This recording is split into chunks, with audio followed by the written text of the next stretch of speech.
Hi there, it's Susan from SG Development Solutions. Well, we're on part 4 now of training your mind for success, and today we're going to be looking at creativity. So what do you notice when you look at creative people? What do you notice is different? Well, one thing you might say is that they might look different, so they might dress differently, perhaps they behave differently. You might see that they live perhaps a slightly alternative lifestyle. It might not be the Monday to Friday 9 to 5 that many people work. You might say they're a bit wacky. You might even say they're not really connected to reality. But if we put all of those kind of judgments to one side, there's one sort of common theme that runs through anyone who we would describe as being creative. And that's the fact that they don't constrain themselves by the norm, by what they can physically see around them. They push the boundaries, they open their mind up to possibilities.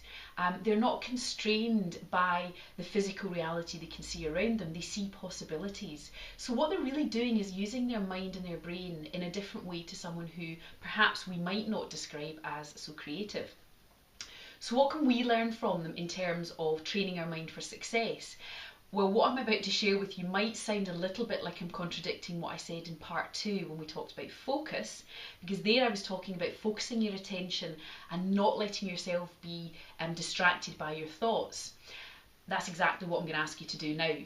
So training your mind for success in terms of creativity is about creating a space where you can let your mind wander.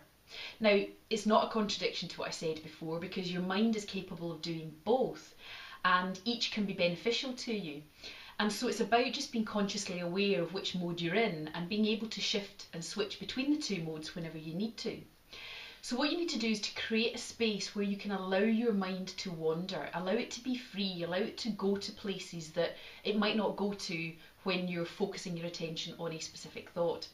So you can do it right here, but actually what's really useful is if you engage in something like walking in the park, or perhaps listening to music, even something kind of routine and mundane like washing the dishes, because what you want to do is do something, but do something that doesn't involve you having to think about it. And what you're going to then do is engage in your thoughts, but with a very light touch. Because as soon as you start grasping onto your thoughts, trying to understand them, trying to make sense of them, you lose their magic. So just let your thoughts come and go and see what emerges. Now what you're actually doing in that situation is you're allowing the default mode network of your brain to whir away in the background.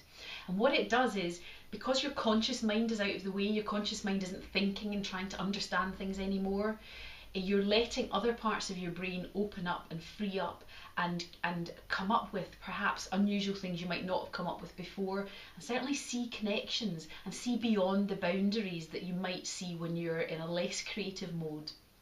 So you can have some fun with this, and that's the whole point. Have fun with it.